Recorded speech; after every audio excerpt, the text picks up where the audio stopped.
प्यार जो बिछड़ गया था अब लौटने की राह पर है। वहीं अयान, सानवी का बेटा, पर कैसे?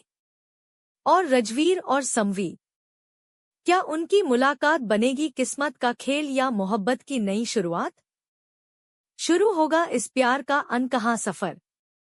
और वहीं विराज और प्रिया के बीच की दूरियां, क्यों, कैसे और किस दर्द ने उन्हें हमेशा के लिए अलग कर दिया।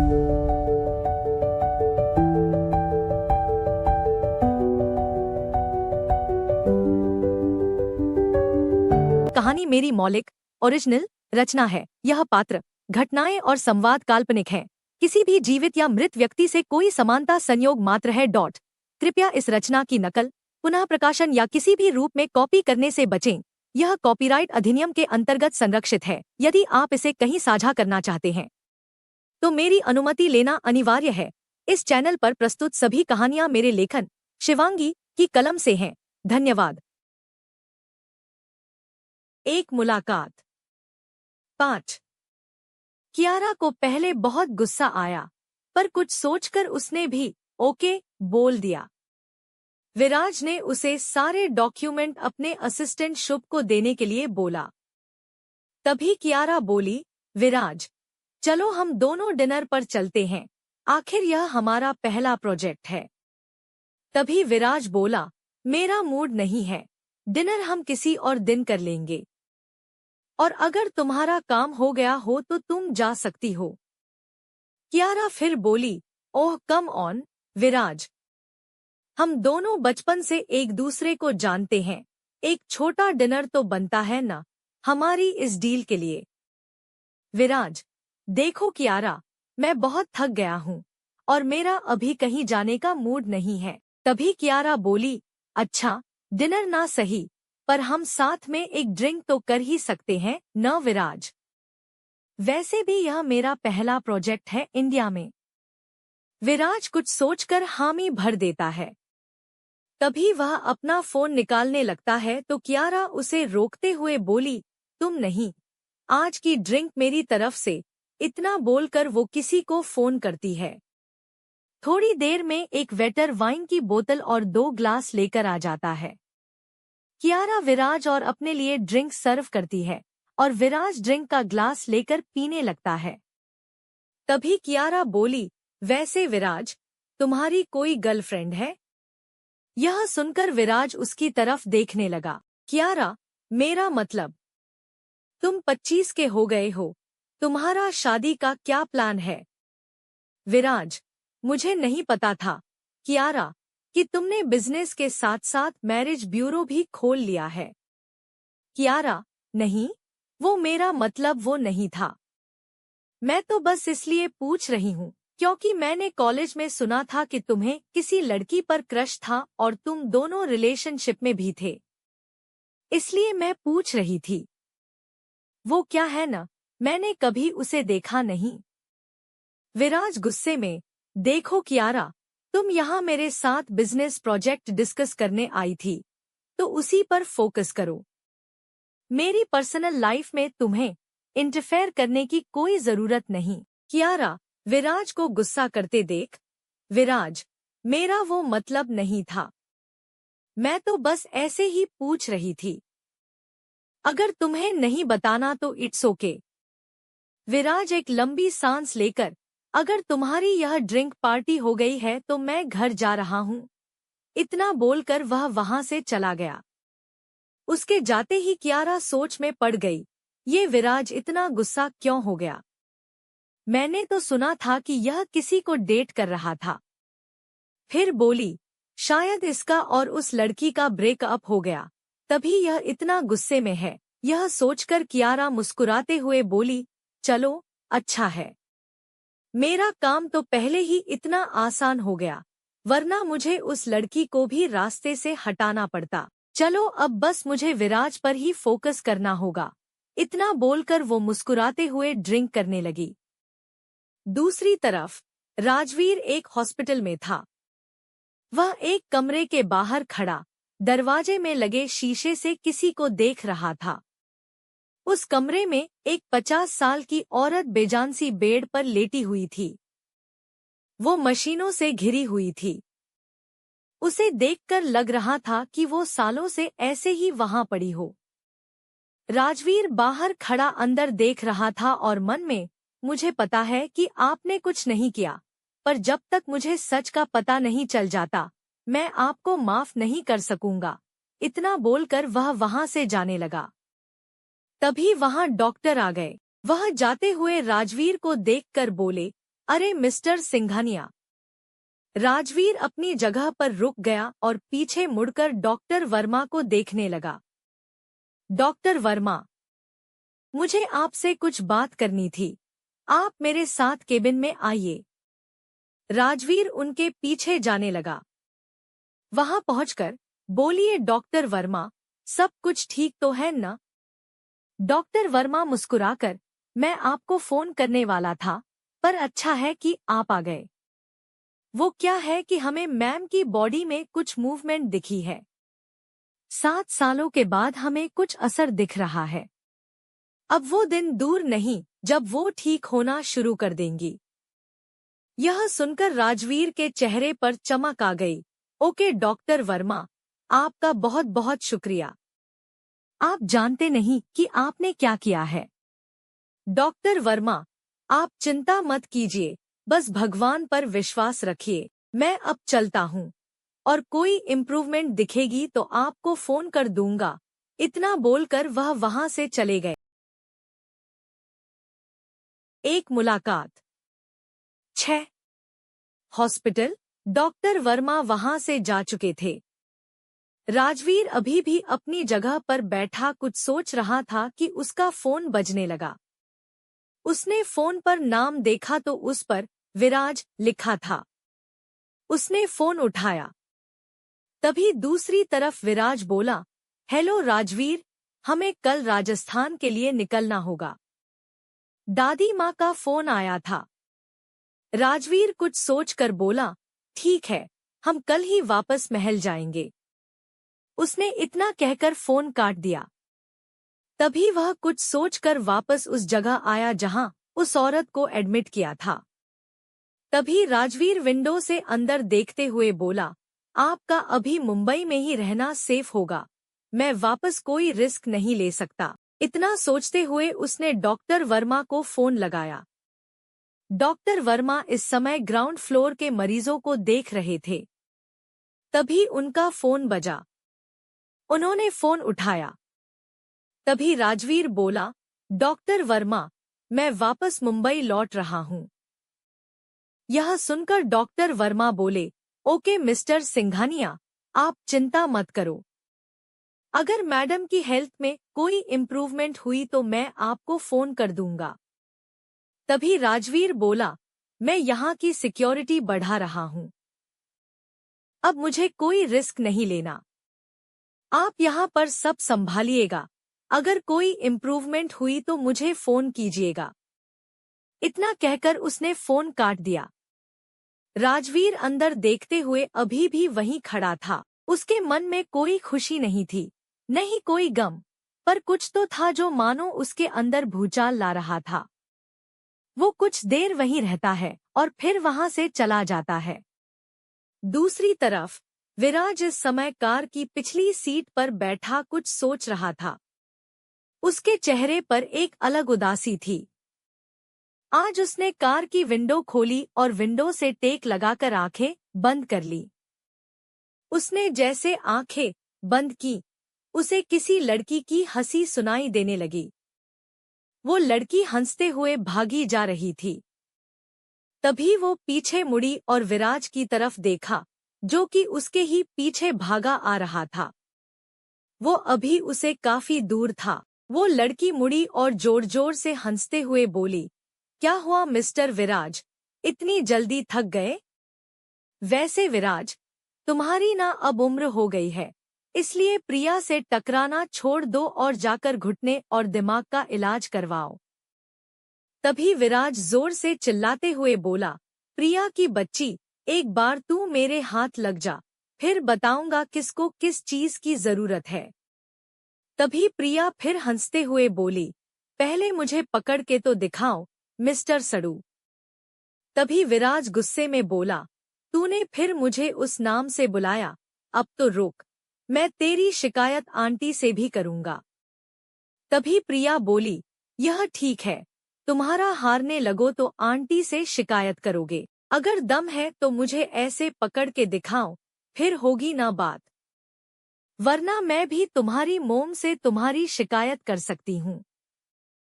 प्रिया बस बोले जा रही थी, उसका ध्यान इस पर नहीं था कि विराज बात के बहाने उसके कितना करीब आ गया था। तभी विराज बोला, वैसे क्या कहा था तूने?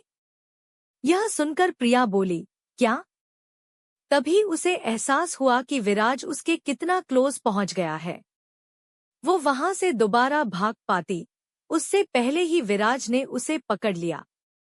अब वो जोर जोर से हंसने लगा और बोला, अब तुम्हारा क्या होगा प्रिया मैडम? मुझे तंग करके भागी थी ना, मुझ पर पानी गिराया, मुझे सड़ू बोला। अब तू देख, मैं तेरा क्या करता हूँ, आज तो मैं तुझे छोड़ूंगा नहीं, आज तो तू गई। इतना कहकर उसने उसे अपनी बाहों में उठा लिया। तभी प्रिया डरते हुए विराज की बाहों में छटपटाते हुए हल्का तुतलाकर बोली, विराज प्लीज यार, वो वो वो मैं तो तेरे साथ मजाक कर रही थी, वो सब तो मैंने मजाक में किया है, तूने ही तो कहा था कि तू मुझे माफ नहीं करेगा। तभी विराज बोला, बिल्कुल नहीं, तुझे तो आज मैं इस पुल में फेंक दूंगा। इतना बोलकर वह हंसने लगा। एक मुलाकात। 7। प्रिया रोने जैसा मुंह बाना कर, प्लीज मुझे पुल में मत फेंकना, मुझे तो तैरना भी नहीं आता और अगर मैं डूब गई तो। तभी विराज हंसते हुए बोला, आज तो तुझे कोई नहीं बचा सकता। इतना बोलकर वो उसे पूल के पास ले आया। प्रिया जोर जोर से चिल्लाने लगी, मम्मी आंटी बचाओ मुझे। दूसरी तरफ विला में दो औरतें आपस में बात कर रही थी।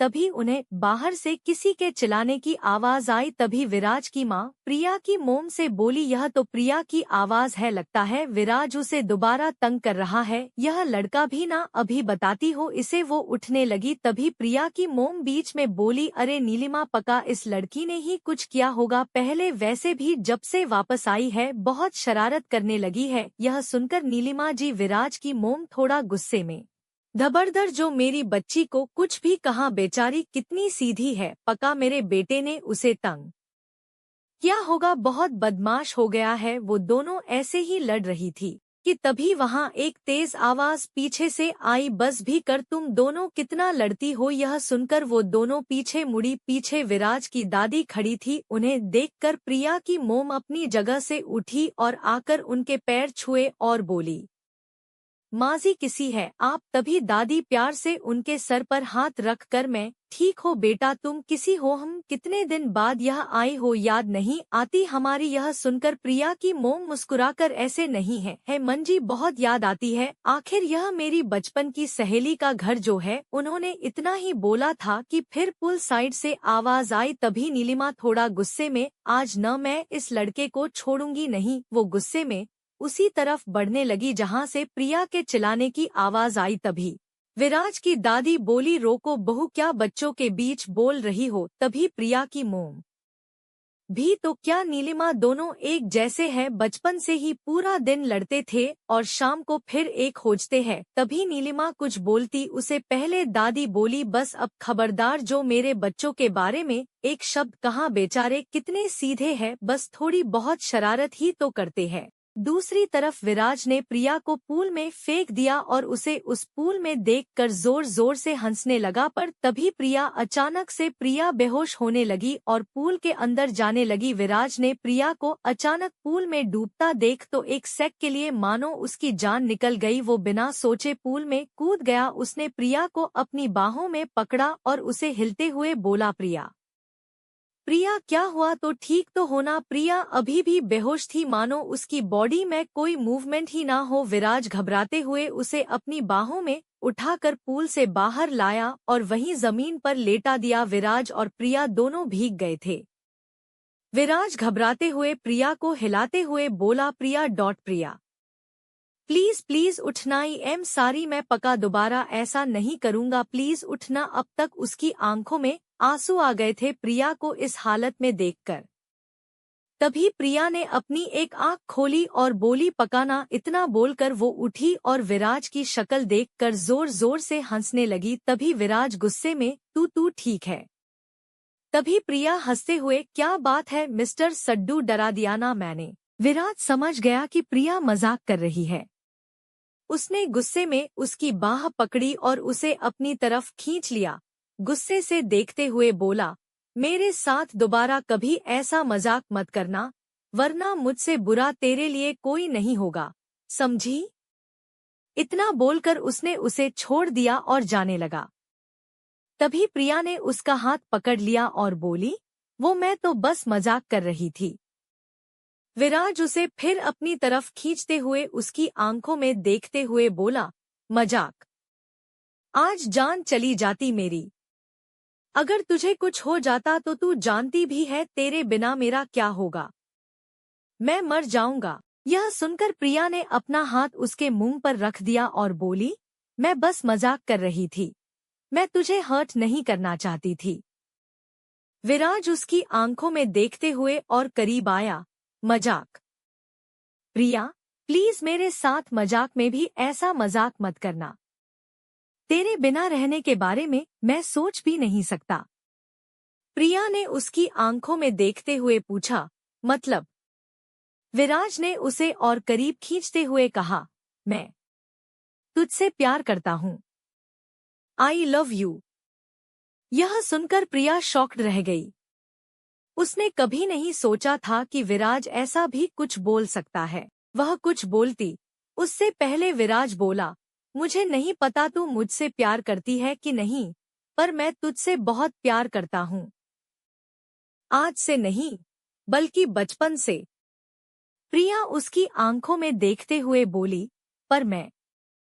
वह कुछ बोलती उससे पहले विराज ने कहा, मुझे नहीं पता कि तू मुझसे प्यार करती है कि नहीं, पर मेरी एक बात कान खोलकर सुन ले, मैंने तेरे अलावा आज तक किसी भी लड़की की तरफ नजर उठाकर भी नहीं देखा, और न कभी देखूंगा। मेरी आखिरी सांस तक बस तू ही मेरा प्यार रहेगी। ना मैं खुद किसी और का होऊंगा, ना तुझे होने दूंगा। विराज उसकी आंखों में देखते हुए उसके गाल पर हाथ फेरते हुए बोला, तू सिर्फ मेरी है, और सिर्फ मेरी ही रहेगी, या अपनी मर्जी से या फिर मेरी मर्जी से। क्यों छोड़ा विराज ने प्रिया का साथ? और क्या होगा जब राजवीर पहुंचेगा राजस्थान? क्या होगी उसकी मुलाकात दोबारा सानवी से? जानने के लिए पढ़िए एक मुलाकात 8 स्पेशल एपिसोड। प्रिया बस विराज की आंखों में देखे जा रही थी कि तभी उसने कहा, मैं नहीं जानता कि तुम मेरे लिए क्या महसूस करती हो, पर मैंने जब से होश संभाला है तब से बस तुम्हें चाहा है। मैं जानता हूँ यह बहुत जल्दी है और तुम्हें अभी अपने सपने भी पूरे करने हैं। मैं तुम्हारे हर सपने में तुम्हारा साथ देना चाहता हूँ और तुम्हें अपना बनाना चाहता हूँ। तभी प्रिया बोली, पर तुमने मुझसे नहीं पूछा कि मैं तुम्हें चाहती हूँ या नहीं। तभी विराज बोला, जितना तुम खुद को नहीं जानती हो न प्रिया, उतना मैं तुम्हें जानता हूँ, और यह भी जानता हूँ कि तुम्हारी जिंदगी में कोई लड़का नहीं है। तुम्हें वक्त चाहिए यह सब एक्सेप्ट करने में, मैं तुम्हें वो भी दूंगा। और मैं नहीं जानता कि यह सब से तुम क्या सोचती हो, क्या महसूस करती हो, मुझे फर्क भी नहीं पड़ता। मैं बस इतना जानता हूँ कि मैं सिर्फ तुमसे प्यार करता हूँ। विराज प्रिया की कमर पर हाथ रखकर और करीब करते हुए बोला, तुम मेरी हो, सिर्फ मेरी, और हमेशा रहोगी। विराज गाड़ी की पिछली सीट पर आंखें बंद किए था। विंडो से आ रही हवाएं उसे छू रही थी। वो इस समय अपने अतीत में खोया हुआ था कि तभी उसका फोन बजने लगा। उसने अपनी आंखें खोलीं और एक लंबी सांस ली। उसका फोन अभी भी बज रहा था। उसने फोन की तरफ देखा तो उस पर राजवीर नाम शो हो रहा था। उसने फोन उठाया। तभी दूसरी तरफ राजवीर बोला, हेलो विराज। तभी विराज बोला, हाँ बोलो राजवीर। तभी राजवीर बोला, कल सुबह हम राजस्थान के लिए निकलना है। तुम्हें याद है ना, हमारी उसके साथ एक मीटिंग है। तभी विराज ने हाँ में जवाब दिया और बोला, हाँ याद है। तभी राजवीर बोला, तो ठीक है सुबह मिलते हैं। तभी विराज बोला, ठीक मैं अपने असिस्टेंट से कह देता हूँ कल के लिए चॉपर रेडी करवाने के लिए। राजवीर ओके बोलकर फोन काट देता है। राजवीर का फोन जैसे काटा वैसे ही विराज की मॉम का फोन आया। उसने फोन उठाया तो दूसरी तरफ एक औरत की आवाज आई। उन्होंने बोला, हेलो विराज बेटा, कहाँ हो तुम? कब आओगे वापस? यह सुनकर विराज बोला, मॉम मैं कल वापस लौट रहा हूँ। तभी दूसरी तरफ वो औरत खुश होकर बोली, क्या सच? कल तुम आ रहे हो? अच्छा है। तुम्हें पता है ना कि कल सिया का बर्थडे है। सिया विराज के पापा की बेस्ट फ्रेंड की इकलौती बेटी जिसे वो अपनी बहन मानता है। तभी उसकी मॉम दोबारा बोली, अरे मैं बताना ही भूल गई, वो आज प्रिया वापस लौट रही है लंदन से। फाइनली उसकी ग्रेजुएशन कंप्लीट हो गई। वो अब अपने पापा का ऑफिस संभालने वाली है। यह सुनकर विराज एक पल के लिए मानो कहीं खो गया। तभी उसकी मॉम दोबारा बोली, अच्छा यह छोड़, यह बता कि तूने कुछ खाया कि नहीं। दूसरी तरफ विराज की कोई आवाज नहीं आई। उन्होंने फिर कहा, हेलो हेलो विराज बेटा, हेलो। तभी मानो विराज दोबारा होश में आया। उसने बोला, हाँ माँ, वो मैंने खाना खा लिया और आपकी आवाज सही से नहीं आ रही, मैं आपको बाद में फोन करता हूँ। इतना बोलकर उसने फोन काट दिया। वो दोबारा मानो किसी गहरी सोच में डूब गया। दूसरी तरफ राजस्थान। शाम का वक्त था। एक छोटा सा घर, पर बहुत खूबसूरत। वहां एक 5 साल का लड़का भागा जा रहा था, कभी बरामदे में तो कभी वो सोफे के पीछे, कभी इधर तो कभी उधर। एक लड़की जिसने खूबसूरत सा कुर्ती और प्लाजो पहना था, वो उसके पीछे भाग रही थी और बोली, आयन के बच्चे इधर आ, आज मैंने पकड़ लिया न तो छोड़ूंगी नहीं। बहुत परेशान करता है तू मुझे, आज बताती हूँ तुझे मैं। तभी वो लड़का अपनी प्यारी सी आवाज में बोला, पहले मुझे पकड़ के दिखाओ माँ। यह सुनकर वो लड़की उसके पीछे भागते हुए, तभी वहां बुजुर्ग औरत आती है, जिसे देखकर वो बच्चा भागकर उनके पीछे छुप जाता है और बोला, पर नानी देख लो, मुझ मासूम को परेशान कर रही है। तभी वो लड़की बोली, क्या मासूम? माँ, मैं बताऊं कितना मासूम है तू। तभी वो बुजुर्ग औरत थोड़ा गुस्से में बोली, क्या? क्यों परेशान कर रही है मेरे बच्चे को? तभी वो लड़की बोली, मैं परेशान कर रही हूँ दादी। यह लड़के ने आज क्या किया है आपको पता नहीं। इसकी टीचर का फोन आया था अभी कुछ देर पहले। आप जानती हैं यह लड़का क्या कर रहा है स्कूल में? तभी वो औरत बोली, अरे कहाँ, क्या है उसकी टीचर ने यह तो बता। तभी वो लड़की बोली, स्कूल में आज इसने लड़ाई की और एक बच्चे को मारा भी, और जब मैं इसे पूछ रही हूँ तो बता भी नहीं रहा है। तभी वो औरत उस बच्चे की तरफ देखकर बोली, अयान क्या तेरी माँ सच कह रही है? तभी अयान ने अपना सर झुका लिया। तभी वो लड़की बोली, देख इसका मतलब तुम्हारी टीचर सच कह रही थी। तभी दादी बोली, सानवी पहले उसे पूछ तो आखिर क्यों मारा इसने उस बच्चे को? मुझे पूरा विश्वास है मेरा बच्चा कभी गलत काम नहीं कर सकता। कैसा लगा आपको यह नया ट्विस्ट और क्या है सानवी, आयन की मां पर कैसे और आ रही है प्रिया वापस इंडिया? क्या होगा दोबारा प्रिया और विराज का मिलन? जाने के लिए पढ़िए एक मुलाकात। लेखिका शिवांगी। अगर आपको मेरी कहानियां पसंद आएं, तो प्लीज सब्सक्राइब, शेयर और कमेंट करें। अगर आपको मेरी कहानी पसंद आई हो तो प्लीज सब्सक्राइब करें, कमेंट जरूर करें, शेयर करें अपने दोस्तों के साथ, ताकि ये कहानी और भी लोगों तक पहुंचे। क्योंकि एक मुलाकात जिंदगी बदल सकती है।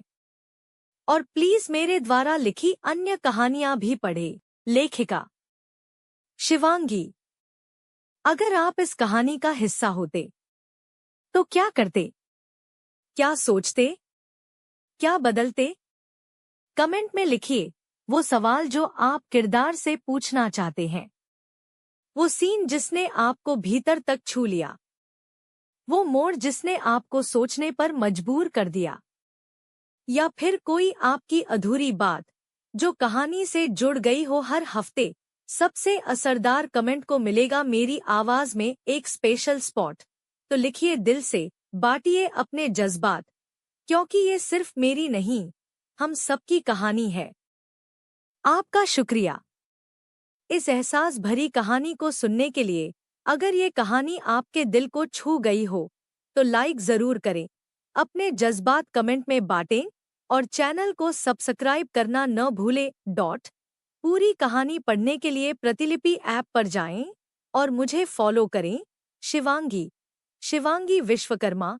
फिर मिलेंगे एक नई मोहब्बत, एक नई मुलाकात के साथ। तब तक मोहब्बत को जिंदा रखिए। आपकी अपनी शिवांगी।